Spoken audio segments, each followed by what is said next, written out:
Welcome to Level Up with Winnie Sun.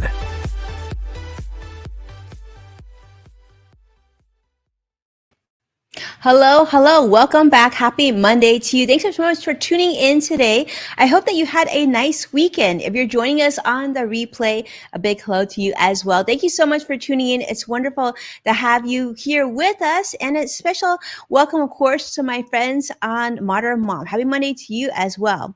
Now, I'm Winnie, your host, Forbes contributor, CNBC council member, and award-winning financial pro, here to keep you on top of course, relevant trending business news.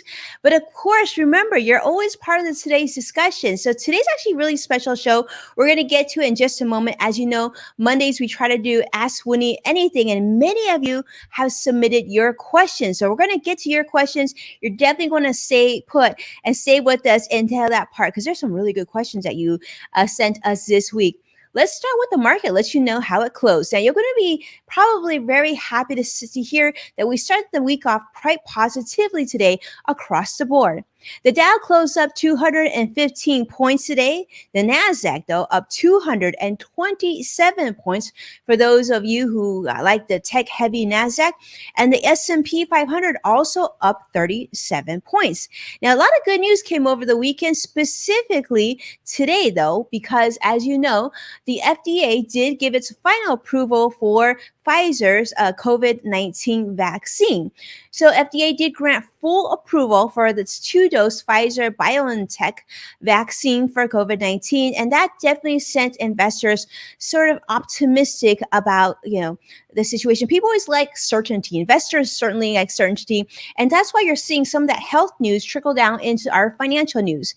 Now, as you know, this not only turned to Pfizer having a good day, but a lot of other pharmaceutical companies such as Moderna, which you also know has a 2-dose COVID vaccine here in the United States, also soared over 7% higher. And another company that was Trillium Therapeutics soared over 188% today on news that it's going to be acquired by Pfizer. So a lot of things happening, a lot of positivity in the financial markets today. Other areas that also benefit from the FDA news probably isn't going to come to too much of a surprise to you, but companies such as travel companies such as American Airlines, Delta, both positive as well today. And we're also seeing some positivity along the cruise lines as well. We're seeing Norwegian as well as Carnival also uptick a little bit higher. Now let's take a moment and say hello. It's great to see all of you. Adrian, a big hello to you on Facebook. Thanks so much for joining us. And we see a lot of our friends on YouTube as well as Twitter Live. Thank you all so much for being here with me. Now, in other news, I really want to share with you this because I'm not sure how many of you actually saw. Accenture is a very large consulting company, recently shared a new survey of more than 25,000 consumers across 22 countries. And they found that over half of consumers surveyed said that the pandemic, or what we're going through right now, has caused them to rethink about their personal purpose. And this got me thinking. I'm curious to how many of you have rethought about your personal purpose and, reevaluating what's really important to you. Because I thought about this and I said, I can see that. I've gone through that transition myself of really doing some deep dive of how do I feel about life? What do I think about today? What are some things in my life I'd like to change, right? What are the things that I really hold very dear? Now, 42% of those surveyed also said that the pandemic has caused them to really focus not only on themselves, but also focus more on others. Now, this could come in the form of friends. It could be your community. It could obviously be your family, right? Be other people. And I'm curious to see if this has been trickled down to your own life. Have you felt this way as well? Hello, Robin Stevens. It's great to see you on Twitter Live. Thank you so much for having me. Yes, Adrian, it's wonderful to have you here on Facebook as well.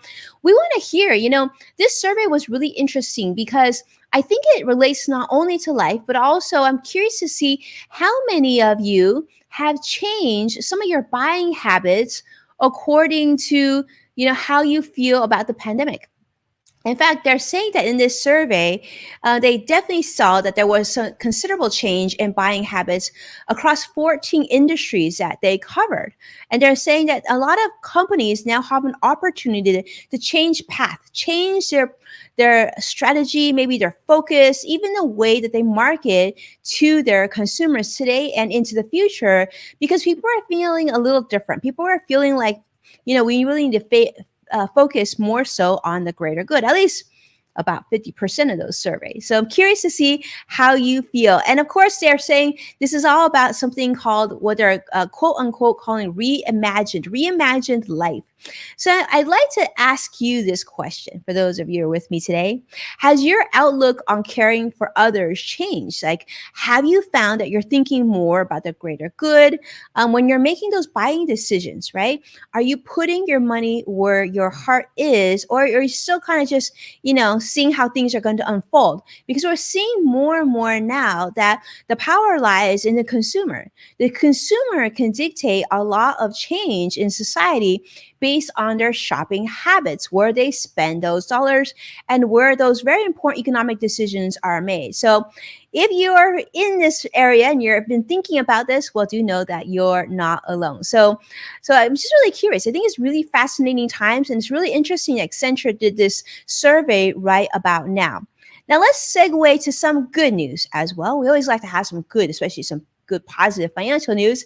Now, you may have seen recently the US Department of Education announced that is planning to cancel 5.8 billion, almost $6 billion in student debt for over 320,000 students or borrowers.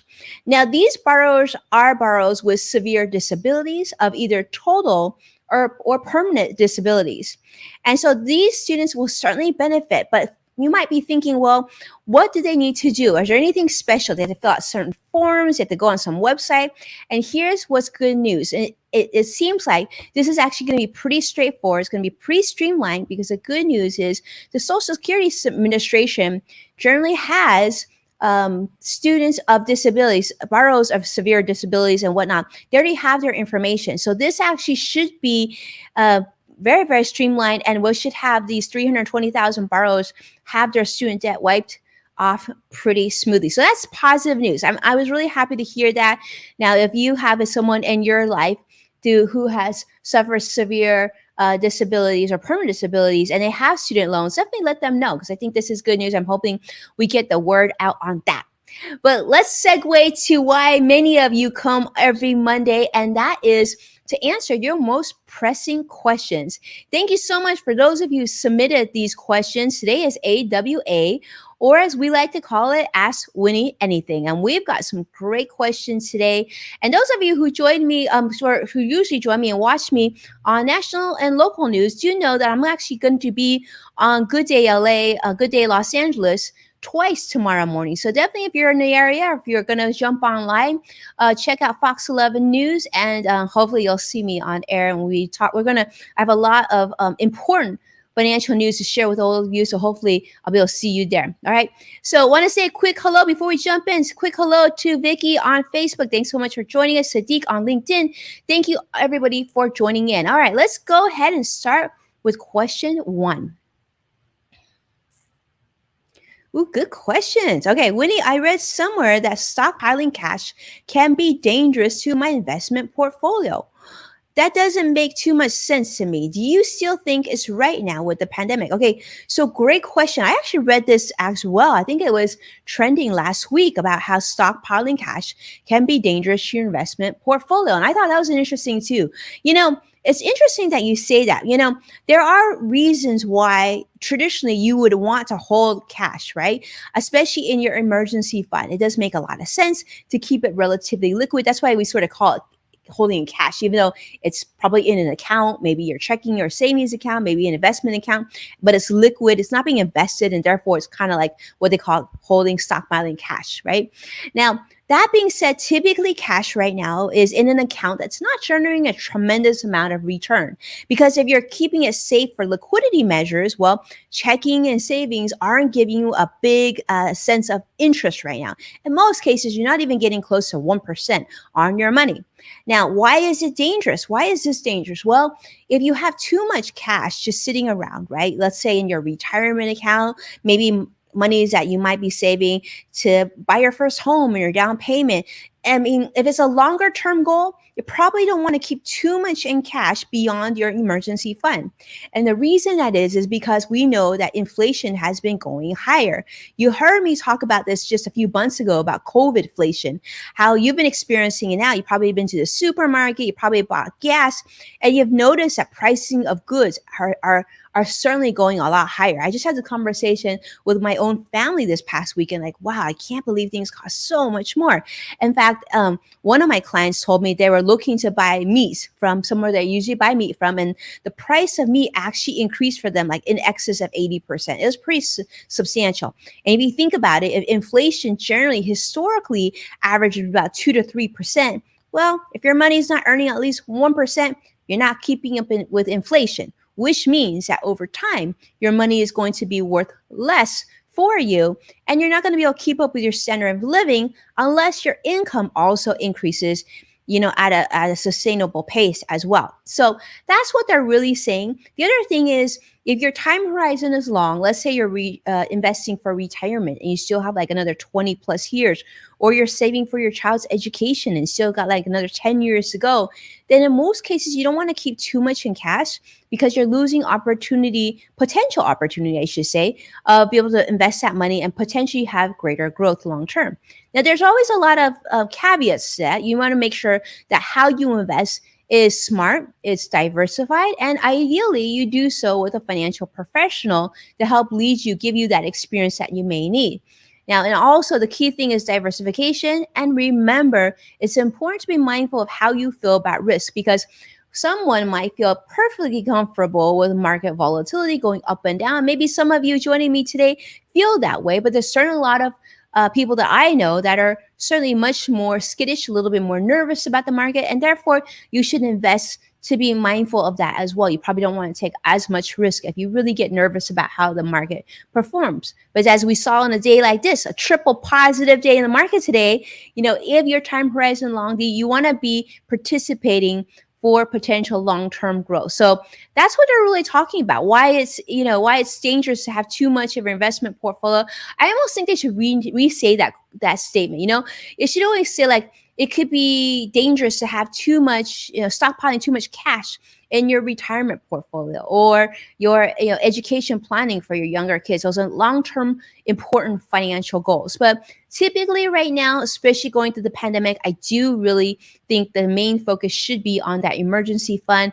Make sure you have at least 6 months of living expenses and monies that you can have access to very quickly. So that would be, cash would be like your checking account, savings account. Okay. So even if you're not earning an incredible amount of interest on those monies, make sure you always have some money emergency fund. It's a good idea. It's a good idea. And I'm so glad. I think Vicky is saying woohoo. So I'm glad that you found that of interest too, because I think this is a great question. Thanks so much for asking.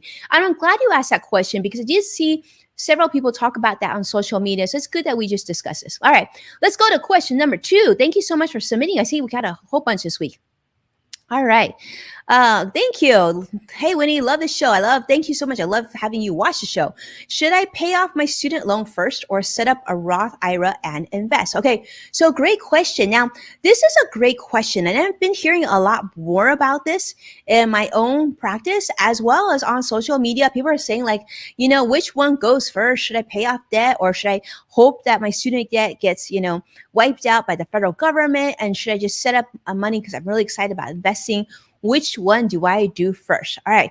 So typically, there's different types of debt. Obviously, there's student debt, but there's mortgage debt. Those are what I usually call like healthy debt because in time, there's a purpose, right? You have a mortgage to have shelter, you have your student loan to get your education so that ideally, hopefully in the future, you'll bring in more income and to be able to support yourself.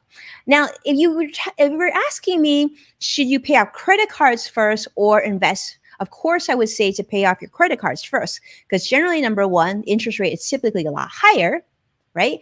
And also, if you just go invest with credit card debt, it's like swimming in a swimming pool with like broken limbs, and you just don't get that far. But now you're talking about student loans and your Roth. Now, if you have income, I will say this: if you have income, of course, you want to make sure your student loan payments are kept in a good, healthy state. So make sure you continue to make your required payments periodically and on time.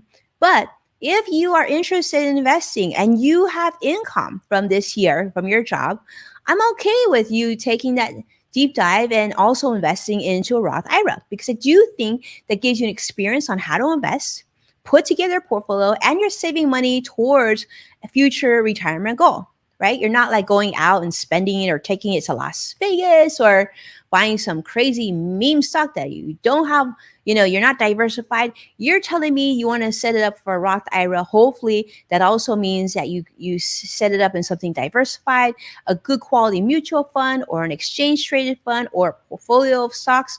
Generally, with the Roth IRA, I mean, you can only contribute up to 6,000, so you're probably better off with a mutual fund or exchange traded fund or ETF. So definitely seek that out. And I say you can actually do both. I'm okay with you doing both as long as you keep both going. You get your student loans paid off, and you know what? I'm good with that. I'm good with that. I think it's one of the great experiences of investing is actually doing the investing. And I know right now there's a lot of interest, and many people have more hours at home, so they're able to research more investments. So I'm good with that. All right, let's jump with next question. Thanks so much for asking that question, by the way. Let's go.